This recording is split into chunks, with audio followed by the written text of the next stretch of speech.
Hi folks, my name's Maud Mosley. My pronouns are they, them, and welcome back to Tunes Tuesday, a weekly series where I sit down with queer, 2S LGBTQ+ bands and musicians to talk to them about their music, their experiences, and so much more. This week, I am joined by Toronto-based lo-fi R&B Kulintang group, Pantayo. Hi folks, would you like to introduce yourselves? Hey everybody. Hey Juan. I guess I can go first. My name is Michelle. My pronouns are she, her, and I'm a member of Pantayo, and I mostly play the algong in the band. I'll go next. My name is Jo. She, her. I do vocals, Sarunai, and also enthusiastic about doing a lot of workshopping. I love doing the community workshopping bit of the work that we do. Hi, I'm Irene. Pronouns are she, they. I play keyboards and bass for Pantayo and also vocals. My name is Kat. Pronouns are she, they, and cha. And I play electronic percussions, and I also sing sometimes. And I also really love doing our workshops, talking about Kulintang to our community, and playing with everybody live, which we can't do right now, but hopefully soon. Yeah. Absolutely. Hopefully soon. Thank you for each introducing yourselves. I'm so excited to have you here. And it's really cool that, at least two of you brought up that community aspect of your music, because we will definitely be diving into that in this interview. I think it's so cool and so important. But the first thing I want to touch on is the fact that your music utilizes and is influenced by many traditional instruments. What did learning to play these instruments mean to you, potentially as they relate to your experiences as queer diasporic Filipinos? Really loaded stuff. It's like multiple questions in one. Well, for me personally, when so Pantayo actually started as a workshop group, and so we were all sort of teaching each other how to play kulintang. So the kulintang ensemble, so which consists of the big like kulintang gongs, and then and many other accompanying instruments. And so we were all really just trying to learn how to play the instruments. And then I guess as a group, our workshopping days sort of like evolved into actually playing music together as a band, and then later on becoming like a real band that records music. And so yeah, I guess so there's definitely a lot of aside from learning cultural instruments, for us it was, at least for myself, it was also about like growth as an individual, as a person. Yeah. Thank you so much for sharing that. Sorry, would somebody else like to share what it was like for them personally? Yeah, I was just going to add to what Michelle mentioned, because the growth aspect, or the potential for growth in learning with everybody, I think has been central to how we operate as a group. And I think, as a queer person, when navigating the world, there tends to be, at the beginning, at least for me in my experience, there tends to be this sense of figuring things on your own, and setting a path for yourself that isn't quite the norm. And that, I feel like that's a unifying thread for queer folks. And learning kulintang in the way that we did with each other, and also with a group of queer women, I think that whole process is kind of, it speaks to how different the process of learning is, and also the process of connecting with each other. So I think um, those different elements definitely played a part in, how we understand ourselves as, members of this group, and also how we understand, um, for me, like how I understand myself as a queer person, as a queer diasporic person.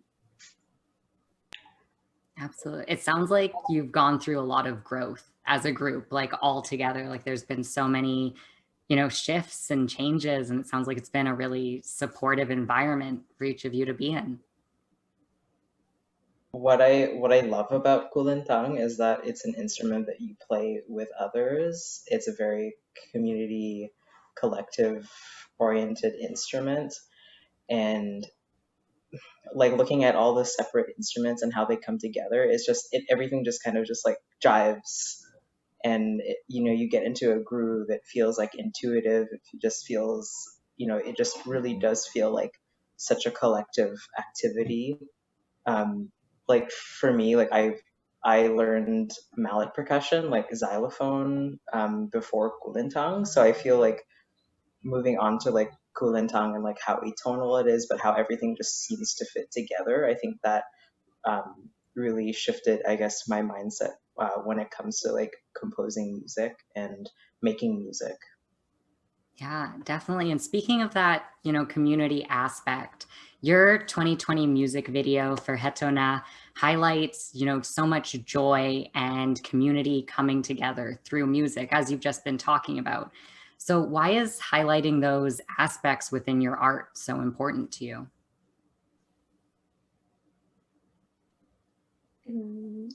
So, well, I guess we've never, I guess from the very beginning, I guess because of the nature of how we all came together, community had always been important to us. We knew that we couldn't do things alone, and we always wanted to align ourselves with like-minded folks, or folks that we also admire.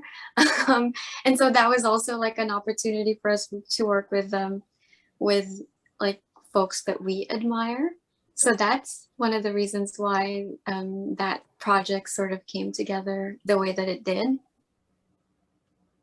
I think a big part of that, oh, sorry, I like the cues of like the unmuting. You're like, oh, no, sorry. But I think like a big part of, and I think connected to Pantayo as being like, not only just like a band, but like this place that we were all able just like to figure things out together. And then Hetona became this like production, this celebration, this just like unapologetic ways just to be like, we're queer diasporic Filipinos, and this is how we are going to put all these images, these colors, these sounds, these peoples together to just like go for it. And I think joy is such a big part of it, and joy is such a big part of like trying to think of a better future for all of us too, and how to create community or whatever that looks like for folks, or as we, navigate kind of like what belonging means. And I think that's like what Hetona was like, this big visual and sound explosion of. I love that. And then, sorry, was there something else somebody wanted to add? That was great. Thanks, Joe. That kind of just summarized things that I wanted to say, and a lot more. Perfect. I know we've been speaking a lot about your past work because your self-titled debut album came out over a year ago. But moving forward, how are you hoping to continue to engage with your music and with the community that's clearly so important to you?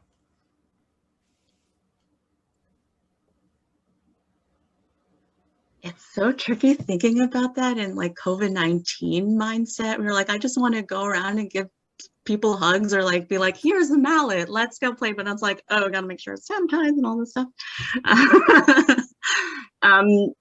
But I think also online has kind of like, or like this quarantine times has kind of like made us, or made me at least, like really reflect on, internally where I see myself growing in Pantayo, or like the more of this, I don't know, sonic exploration, like what kind of things we could accomplish. Like we didn't know, well, for me, I'm like, I didn't expect us to come out with an album like this. And like, I just was so happy to be with a group of friends that we were able to create something in a way where the idea of money or selling records wasn't like a priority, you know? And maybe that's what I think of in terms of community, like in terms of just like not always expecting something, like not expecting something back. It's like, how can we just like be there for each other in like the many ways and or to be our full selves in whatever way, whether it's making music or just like dropping off a meal for someone, or making like, do people still make mixtapes? I don't know. Not to out myself, but I still make mixtapes. So yes. I know you bring up that this is a really hard time to be considering the future, but is there anything else that, you know, people would like to share as far as what they're looking forward to, or maybe what they've just been missing? Yeah, I think with the release of our record from last year, it has given us an opportunity to connect with people and communities that we didn't think we would connect with. And so I think moving forward, you know, as things open up and, you know, we can continue to do our work, you know, it doesn't have to be back to, you know, quote unquote normal. But like a shift into a direction where, you know, the lessons from the past year and a half are considered, you know, like making sure that things are accessible, not just like format, but also like, you know, financially, and I guess considering different voices as well.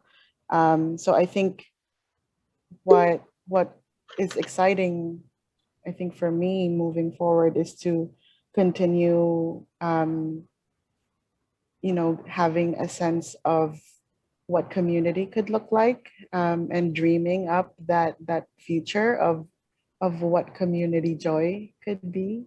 And that could be in the form of workshops, in, you know, performances, in collaborations as well. So I think that's what I'm excited about.